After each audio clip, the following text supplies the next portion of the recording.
Thank you very much, everybody. I think many of you know who I am. I'm John Camm, and I'm a cardiologist and electrophysiologist at St George's, University of London, about 6 miles due south of here. Welcome to this afternoon.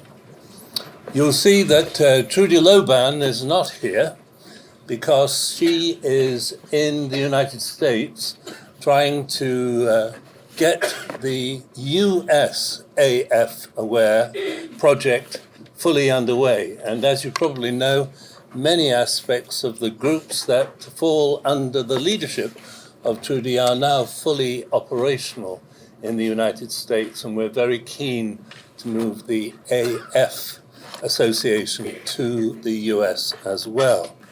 You'll all be aware that this is the AF Aware Week, the Global AF Aware Week.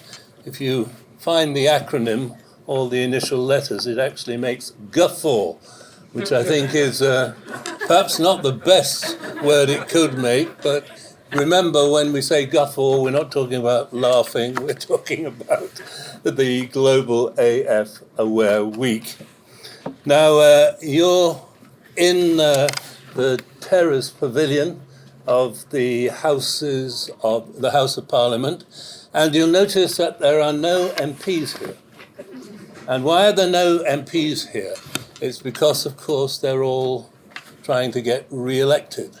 And so they're not allowed in this place at the present time, and we have to do without them. So normally we have a couple of MPs talking to everybody as well, but thank you very much for coming along when we don't have the MPs to entertain us. We're very grateful that you have come. Now, you'll have noticed another thing, and that is it's very cold in this terrace pavilion. Partly, I'm sure, because the MPs are not here. And they're obviously very keen on saving money. But we should set this down as a tradition for them. They can come here and really feel some of the chills that the rest of us are feeling. So I'll try and propose that for next time, that they leave the heating off. But what we have done now is shut the doors, and we hope very much that we can all warm up. I was persuaded to leave my coat at the doorway, and I can see many of you were much more sensible, and you kept your coats on and so on, and I'm sure you'll stay very warm. Now, this afternoon, we're going to be considering a number of issues. And the issues, number one, will be the so-called call for action, which we'll hear last of all in the speeches this afternoon. But basically, that is going to try and encourage you to talk to all the people knocking on your door to try and get a vote, to make sure that they know something about atrial fibrillation. And I think the one thing you should tell them is that atrial fibrillation is not only dangerous, but it's highly prevalent. There's a lot of it around. In this room, there are many people who have got atrial fibrillation right now. I'm one of them. There are other people who have had atrial fibrillation, and because they've had good interventional catheter ablation or good medical treatment, they don't have it now. But the rest of you don't think you've got away with it, because 1/3 of everybody else in this room is probably going to get atrial fibrillation at some stage. Now, that's a clear message to your members of Parliament, and I hope very much you're able to tell them that this is something that they should do something about, because they have a 1 in 3 chance of getting this problem. So make sure that they do understand that. Now, Trudy, of course, sends her very best wishes to everybody here. She's very sorry that she cannot be here, but we will have to make do without her. Now, the first thing that I am to do is to announce the winner, or the winners, of the AF Association Healthcare Pioneers 2020. Now, you may not be very familiar with this program, but we ask people who've been trying very hard to do something positive to help the health service to, for example, identify atrial fibrillation, to write their projects down and submit them to us so that we can find examples of very good practice that we can then pass on to the rest of the community in the hope that others will be able to pick up some of these best practice points. Now, we have 17 winners of the awards this year.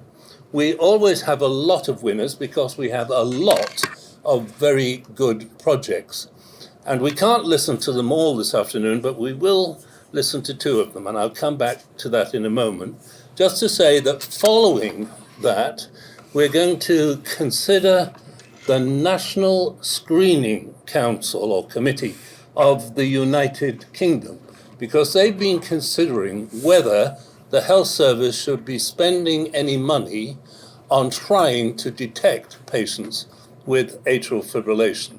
And I'll come back to their resolutions in a moment. And we're also going to ask Professor Nick Linker, who's a cardiologist at James Cook Hospital, to talk about an overview of NHS policy and the NH long-term plan. Now, Nick is a cardiologist. He's a trustee of the Arrhythmia Alliance, and I'm sure that he's going to be very important in the next few years on the very issue that he's been asked to talk about. So let me go back to healthcare pioneers. I mentioned that we had 17 awards, and each of the people who've been chosen for an award gets a certificate, and they will also, of course, get a copy of the booklet that have all the awards listed in them. And these booklets will eventually be available to all of you so that you'll be able to see the absolutely magnificent work that many of these people have been involved with.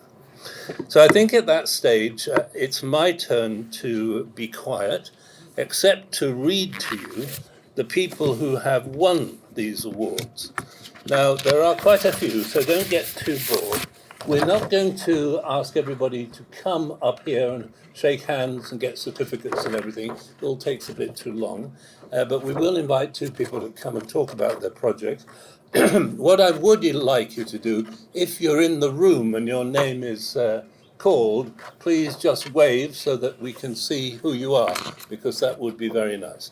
So let's start with Mark Mills, Elizabeth Johnson, Hamza Zafar, Andrew Horwood, Nicola Lack, Sarah Charlesworth, Anne Gregory, Justin Lee, Jonathan Sahu, Graham Kirkwood, Nicholas Kelland, and Andreas Kyriacou for a project which is called an exercise-based cardiac rehab program for patients with atrial fibrillation in the National Health Service. Very good project. Next one is Karen Glover, who submitted a project called Advancing Atrial Fibrillation Diagnosis and Management in the East Midlands, and we're going to hear also from Karen. The next project is Paul Stoneman, who talked about cardiology nurse practitioner pathways for chemical cardioversion of recent onset atrial fibrillation, which facilitates same-day discharge from the emergency department. I hope you're getting a feel for the kind of projects. They're all trying to improve matters in the National Health Service.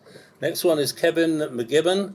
There should be a low threshold for testing atrial fibrillation patients with obstructive sleep apnea. And the next one, Monica Fisk, opportunistic testing for atrial fibrillation in community podiatry. So that's a good example, for example. You can understand how useful that is. Many people over 65 have to use podiatry services. If you can pick up atrial fibrillation, what a bonus that is. Dr. Raj Thakkar and Hannah Oatley talking about excellence in AF. Dr. Honey Thomas, project called Implementation and Evaluation of a Standardized Non-Vitamin K Oral Anticoagulant Patient Safety Alert Card across the northern region of England. Next, Amy Emmett, earlier detection of AF in the Cornwall Community Stroke Nursing Team to reduce the number of subsequent strokes and TIAs. Then Dr. Biju Kyriacou and Dr. Brian Houston, supported by Carol Hogg, in a project called Community-Based Prevention in Atrial Fibrillation. Then Raj Shekhar, the West Norfolk Atrial Fibrillation Service, working across primary and secondary care to improve AF-related stroke prevention. Fiona Garnett, a systematic review of patients in one clinical commissioning group to prevent atrial fibrillation-related stroke. Salvador Tooth, Know Your Pulse, 2018 Spain, screening of atrial fibrillation, tachycardia, bradycardia, and treatment review, preliminary results. Next one, Kevin McGibbon, better utilization of a keen volunteer team. Next, Dr. Mark Lown, screening for atrial fibrillation using economical and accurate technology. Sarah Galloway, Mind the Gap, reducing the detection gap for atrial fibrillation in mental health care settings. And finally, Faye Edwards, a national collaborative approach to atrial fibrillation stroke prevention. Well, what a very good bunch of projects, and you'll all have an opportunity to read about all the projects in due course. But for the meantime, can we just give a round of applause?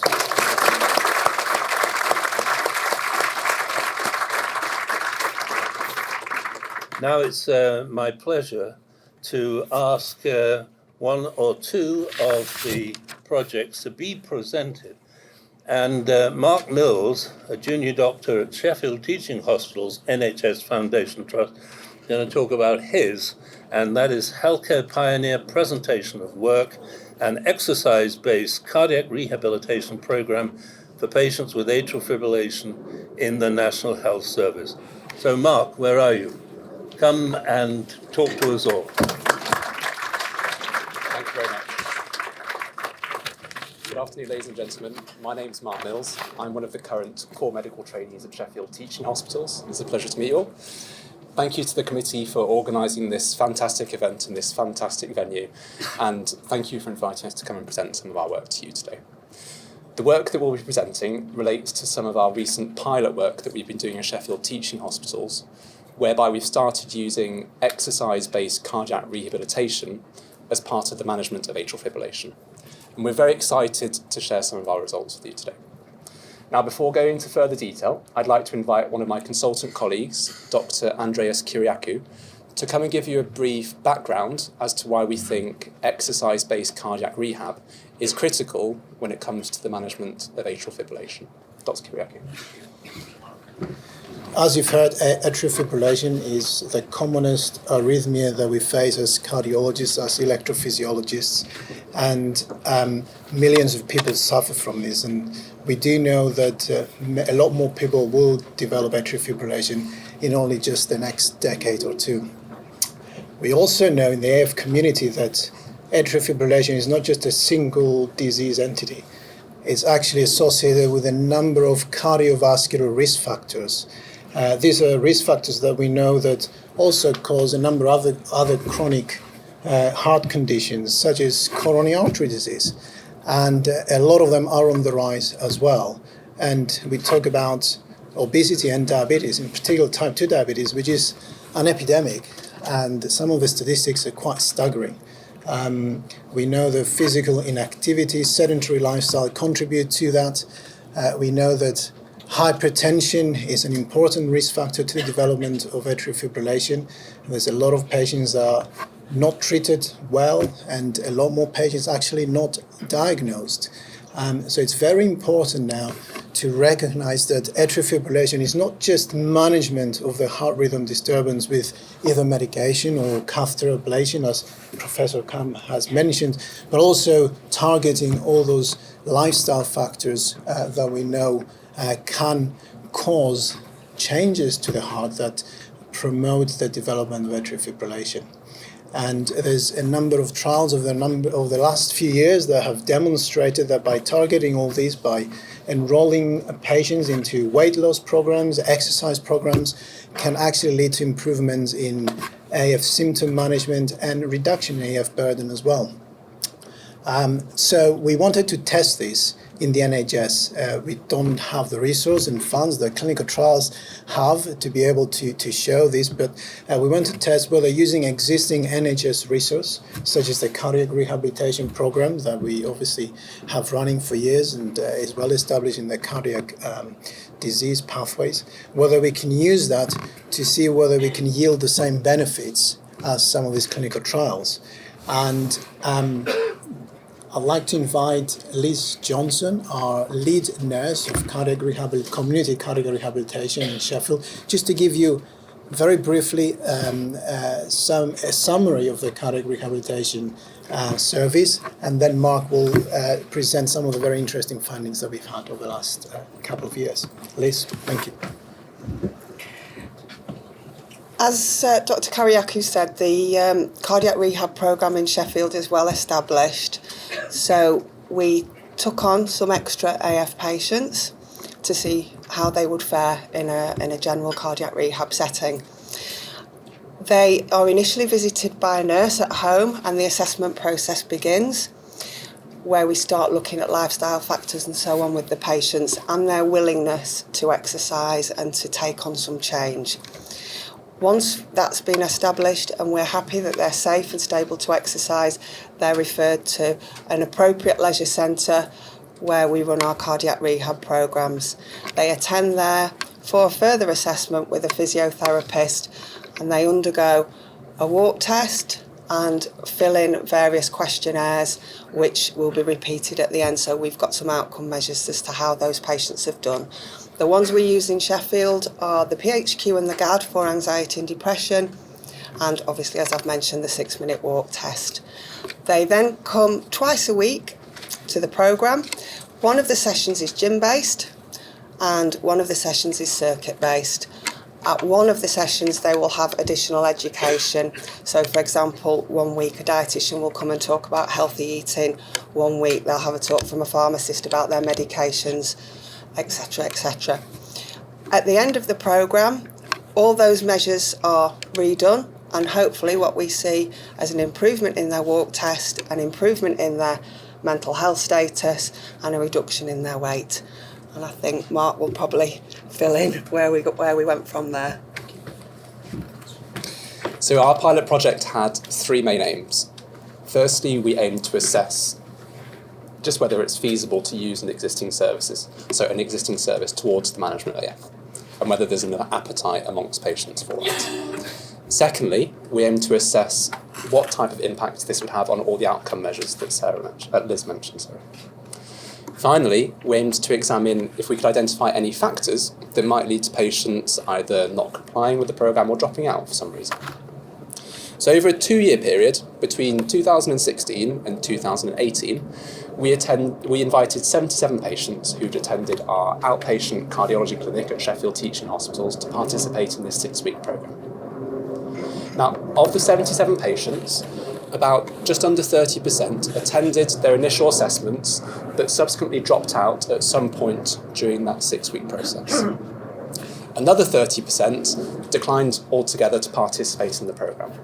So of the 77 that we invited, 33 patients, or just over 40%, completed the whole 6-week programme. And of this cohort, approximately 60% were female, and the mean age was 64 years old. Now, we find that our results are very encouraging. Firstly, we found that on completion of the programme, patients covered much longer distances during their 6-minute walk test, where we'd measure the distance they could cover during that time period.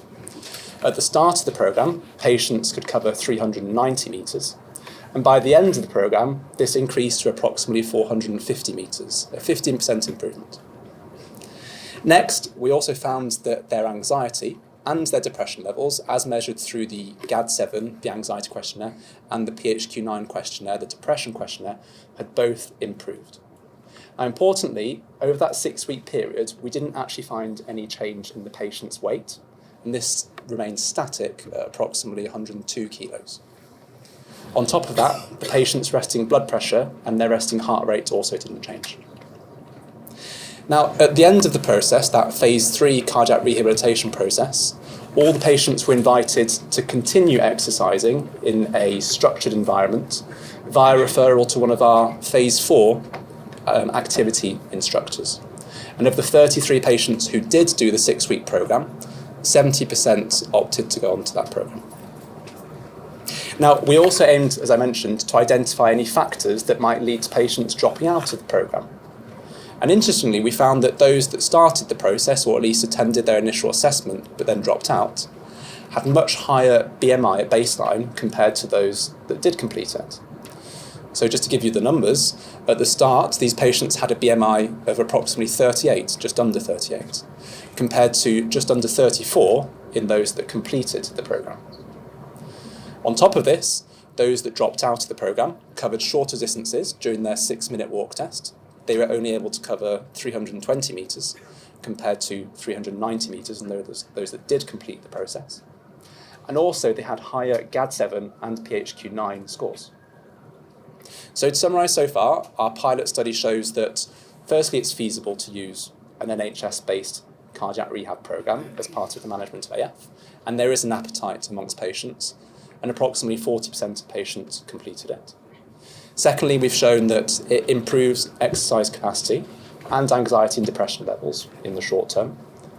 And last, we identified that 3 factors, particularly low initial exercise capacity, increased anxiety and depression levels, and severe obesity, are all factors that might lead to patients dropping out of such programmes. Now, the identification of these barriers has allowed us in Sheffield to start a restructuring in our management pathway in order to improve patient engagement over the subsequent years. Specifically, what we've started doing is we've started referring our patients to one of our weight management services called Live Lighter. And on top of that, we've also been involved with one of our psychological mental health services called IACT, Integrating and Improving Access to Psychological Therapies. And we're hoping that when we come to restudying this in a few years' time, we'll find that we've managed to increase our patient engagement by integrating these different things. Now, of course, there are limitations to our pilot project and to its analysis, particularly that we're a single centre, our data is quite small, and also it's observational. But we do think that we're probably one of the first trusts to actually start using this on a wide-ish scale. And we hope that other trusts in the NHS can start using some of our data to implement their own similar services. Also, we do accept that further high-quality studies are needed to demonstrate the effects of cardiac rehab on specific cardiac endpoints, particularly morbidity, mortality, and cost-effectiveness. We do believe that, based on our evidence, that the current NHS infrastructure could actually even contribute towards the design of such studies, and that if these studies are positive, this could contribute towards large-scale change towards this costly and also common arrhythmia. So finally, to conclude, whilst NHS-based cardiac rehabilitation is not currently indicated for patients with atrial fibrillation, we do think that our pilot project demonstrates at least the potential value of this intervention. And by putting current services and existing facilities to good use, we've shown that cardiac rehab improves specific outcomes in patients, particularly exercise capacity and their psychological health. We hope in the future that by targeting specifically different factors such as nutrition, weight loss, exercise, and mental health, we can create further improvements in this project. And we hope that other trusts that are seeking to develop similar services can learn from our experience. I'd like to thank all my members of the team for coming today, and all those that haven't been able to come but they've been involved in the project, and Dr. Kyriacou and Liz Johnson. Thank you very much. Thank you very much, Mark. I wonder if you and your colleagues who are here would just come and have a photograph taken with us. We'd now like to move on to the second presentation, and that will be given by Karen Glover, who's the head of clinical programs at the East Midlands AHSN, and she's going to talk about advancing atrial fibrillation diagnosis and the management in the East Midlands. Karen, the floor is yours. Thank you. Good afternoon, everyone. Thank you for inviting me to present today. It's a great pleasure to be here amongst such esteemed company. So for those of you that aren't familiar, academic health science networks were established in 2013, and the aim of the academic health science networks was to spread innovation at pace and scale, to generate economic growth, and also to improve health outcomes.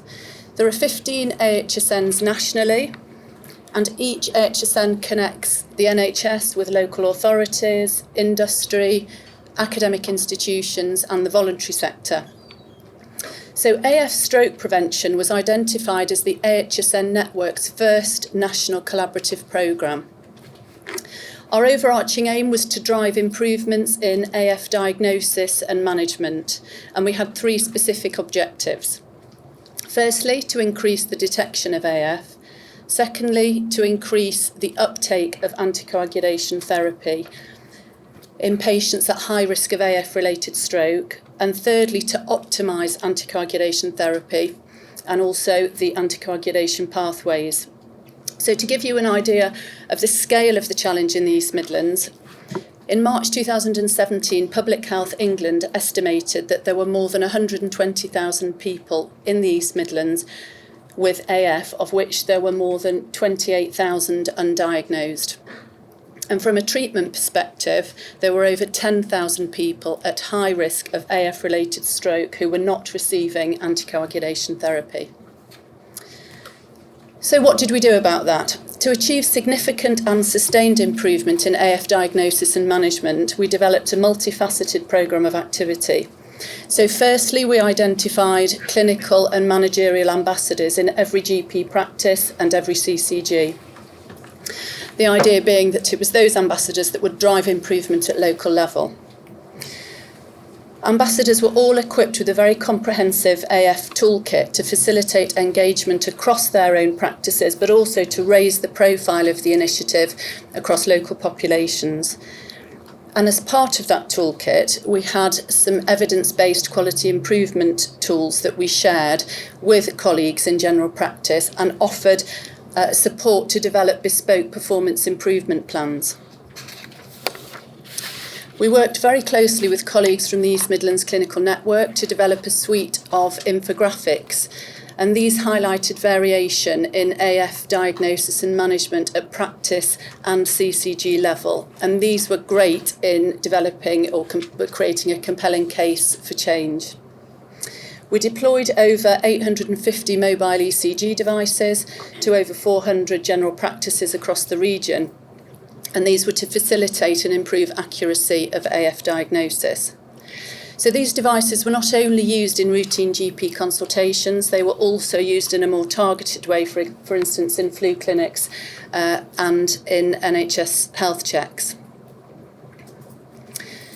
We worked closely with Health Education East Midlands, and led by Dr. Yazza Javid, we delivered a programme of clinical upskilling to improve expertise in diagnosis and management, and the upskilling programme had a particular focus in rhythm recognition and anticoagulation. We worked closely with our commissioners to develop a funding offer to drive initial engagement, but also to support sustainability. So as part of the funding offer, we gave protected time to practice nurses so that they could cascade train practice colleagues in use of the device. And we also offered a fixed contribution to a smartphone or iPad to work to use alongside the screening devices. We worked closely again with our CCGs and our GP colleagues to promote use of an electronic evidence-based AF clinical template, and these were widely integrated into GP systems to support ongoing delivery of best practice care. So whilst we monitored improvements in our programme through routine data collection at practice CCG and regional level, To give a degree of academic credibility, we involved NIHR Clark East Midlands right at the outset, and they actually carried out our programme evaluation, which has subsequently been submitted for publication. So what did we achieve with this multifaceted programme of activity? In relation to AF detection, as a region, we've diagnosed nearly 10,000 additional patients since March 2017. And our anticoagulation rate across the region has also increased significantly, with over 11,000 additional people at high risk of AF-related stroke now receiving anticoagulation.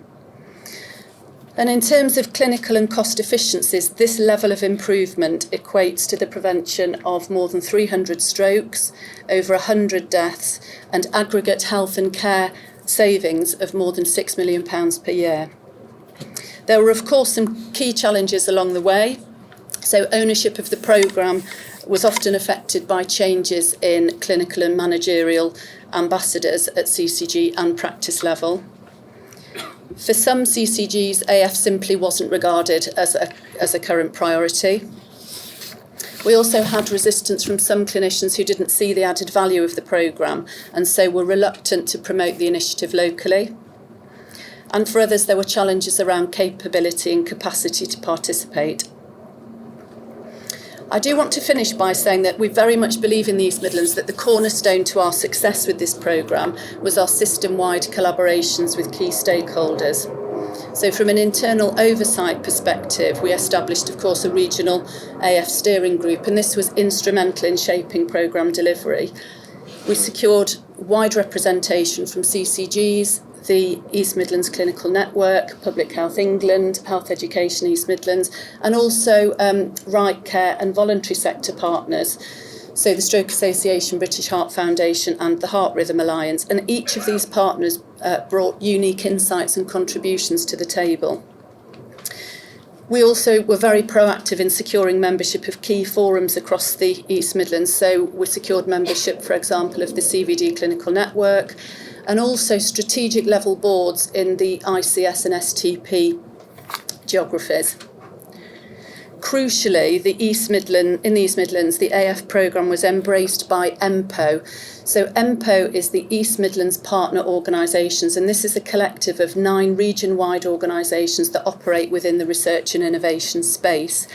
And the managing directors or equivalent of those 9 organisations come together periodically to share intelligence, identify emerging challenges, and also to explore opportunities to work together in support of delivery of health and care priorities. And AF was one of those priorities that was fully embraced by those key partners.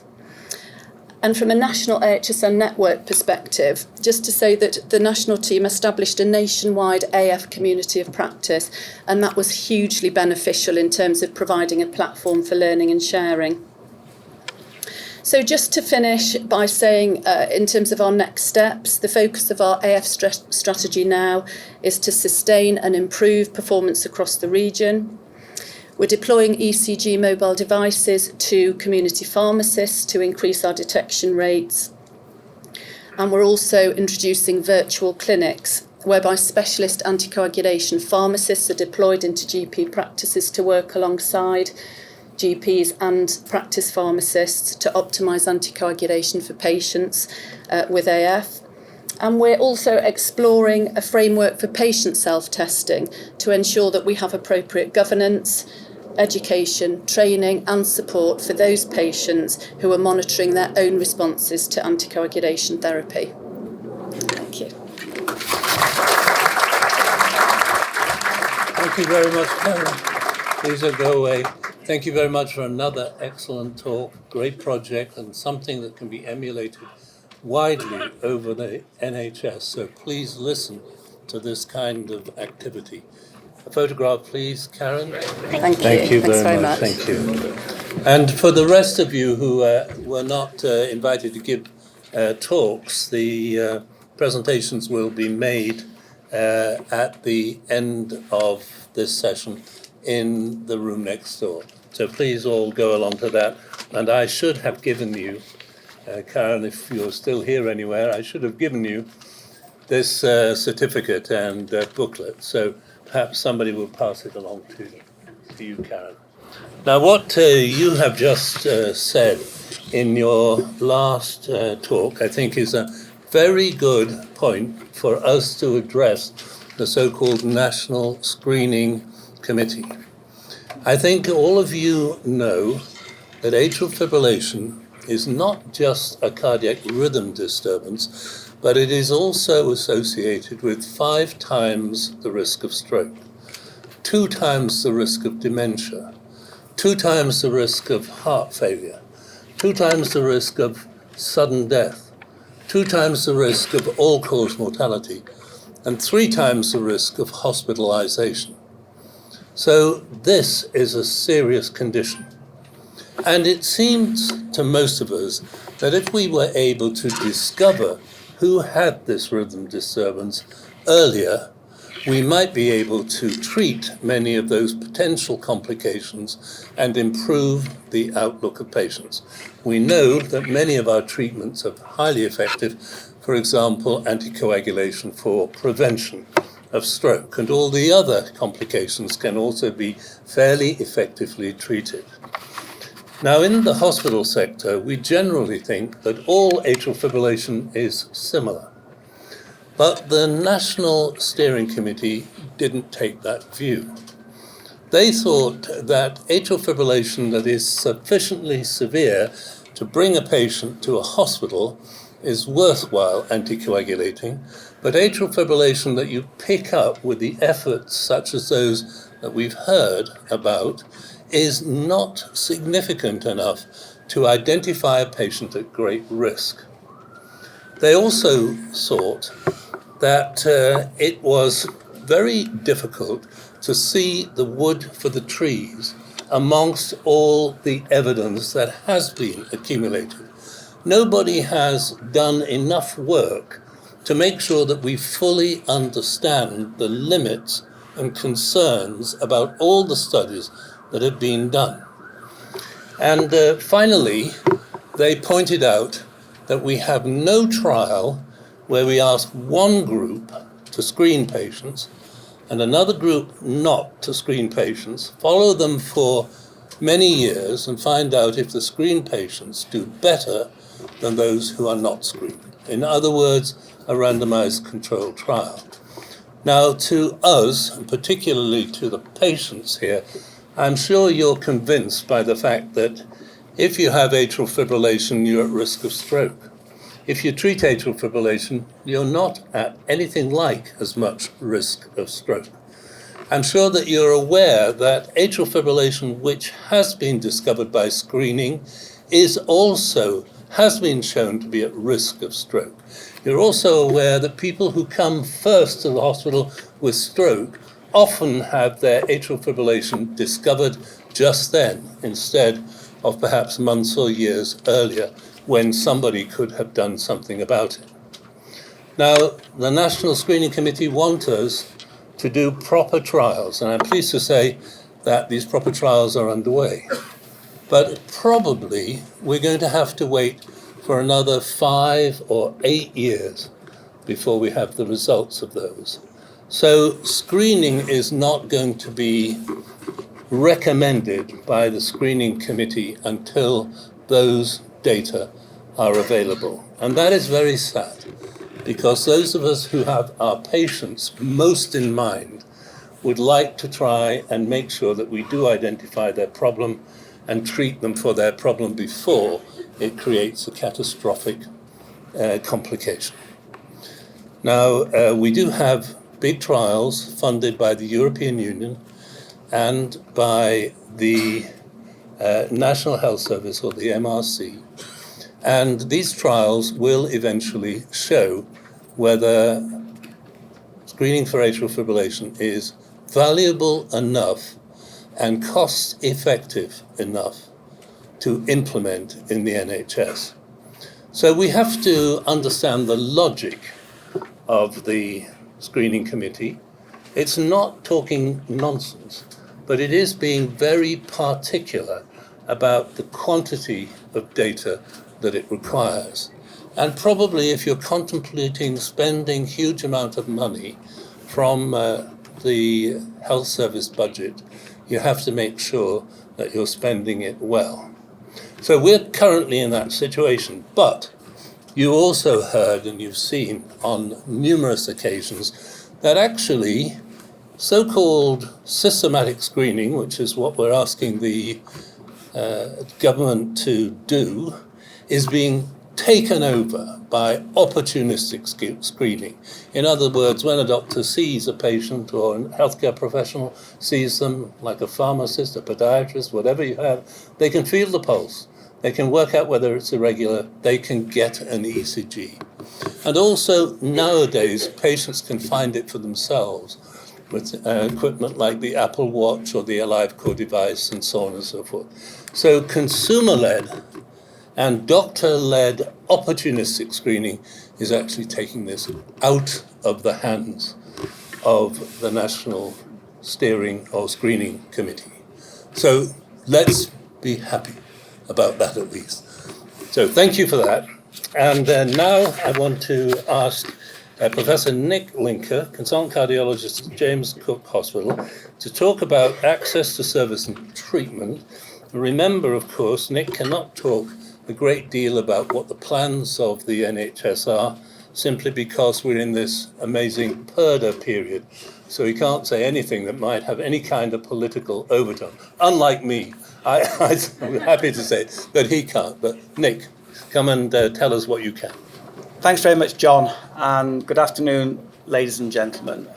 As you heard, my name is Nick Linker, and as John, I am a cardiologist and an electrophysiologist based in Middlesbrough in the northeast, having been trained many years ago in St George's by John Camm. What I'm going to talk about briefly over the next few minutes is about the pathway for patients with atrial fibrillation and some of the plans that the NHS is currently utilising to try and improve this.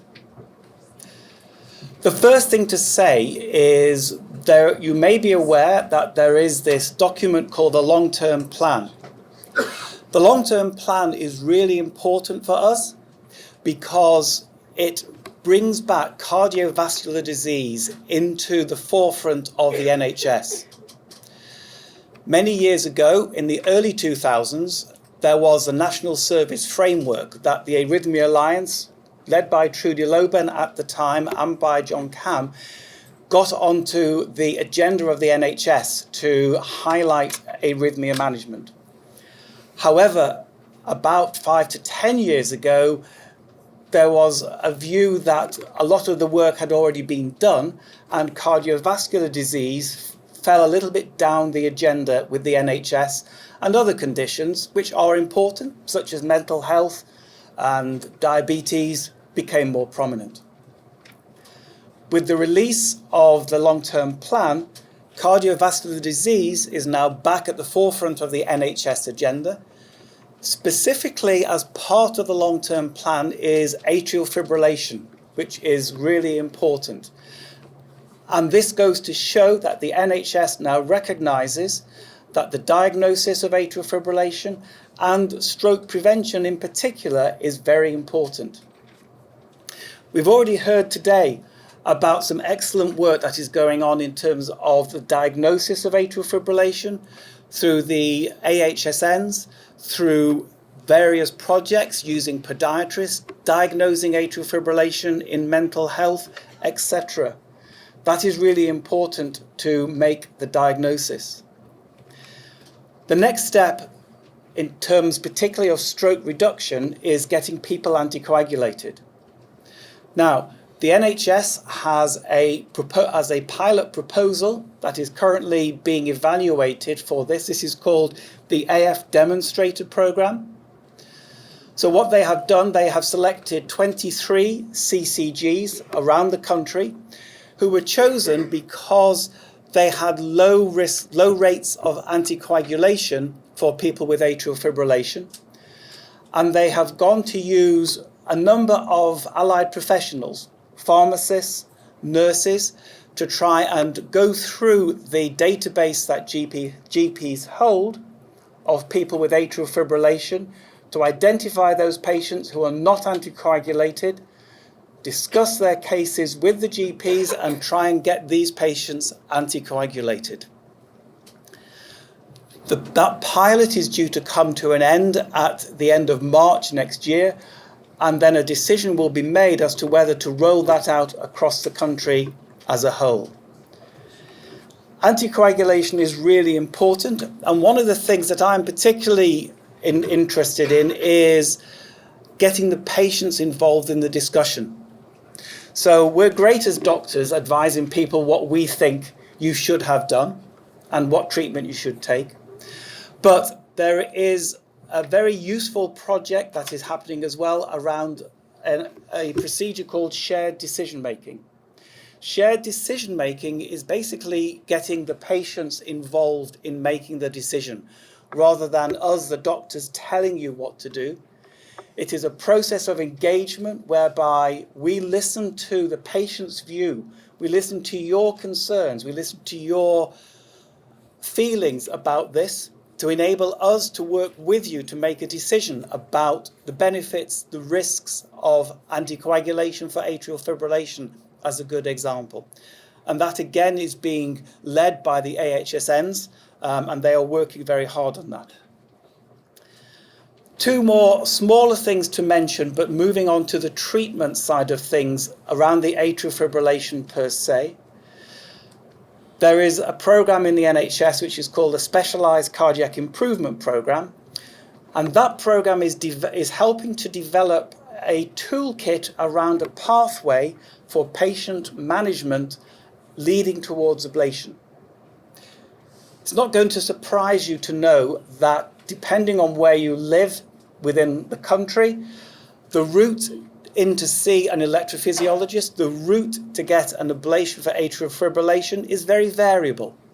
There's a lot of variation, a lot of inequality. Therefore, this project is going to try and put together some tools that can be utilised across the country to say these are the sorts of things you should be looking at in developing a pathway that is relatively uniform to get patients through the system to see the right people to get the right treatment. And that is currently underway at the moment. And the last thing to mention is that the NHS is also in the process of developing a commissioning policy around atrial fibrillation ablation to ensure that the procedure goes to the right patients, and again to reduce variation in delivery of these procedures throughout the country. So the bottom line to this is that atrial fibrillation is very much on the agenda of the NHS at present. It's got a high priority in terms of the long-term plan, and that is the one most useful thing that is used to drive services, to drive commissioners, to drive anybody really in the NHS. If you mention the word long-term plan before you say anything else, people's ears prick up, because that's the way the system works. Thanks very much.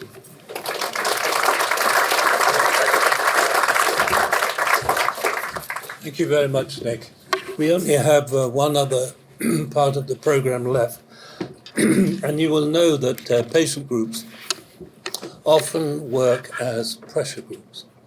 They're lobbying groups. They want to use all the people that they can entice to come to meetings like this, to learn about problems like this, to actually broadcast that problem one way or another. And it is really interesting at the moment because we have such an opportunity to meet with politicians. We don't have to beg to meet with them.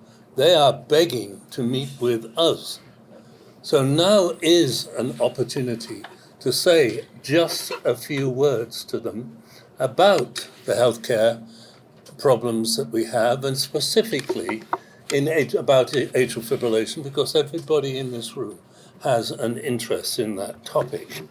So I think it would be very useful if I were to simply read out this call for action. The call for action, of course, is phrased in a compelling way, but I don't think that you remember the details of it. But let me tell you what we are trying to do. So the call for action reads as follows. Between now and the general election on the 12th of December, we have 3 weeks to write to, meet or speak to each of our local election candidates and to make them aware of AF. The numbers of undiagnosed people with AF touches every constituency in the UK. And the next government needs to ensure a national AF screening programme is in place by the end of 2020. Please take literature from the AF stands today, go to our website, contact our patient services team, and reach out to your local parliamentary candidates. If they come knocking on your door, stop you in the street, at any local hustings, please make your voice heard on behalf of all those affected with atrial fibrillation. Now, let me remind you of 2 important statistics. Over 1 million people in the UK we know have atrial fibrillation. And we strongly suspect, and the data points to the fact, that there are at least 500,000 that we do not know. They haven't been identified. We need to find them. We need to manage those patients and the patients we already know about with the best of modern medicine.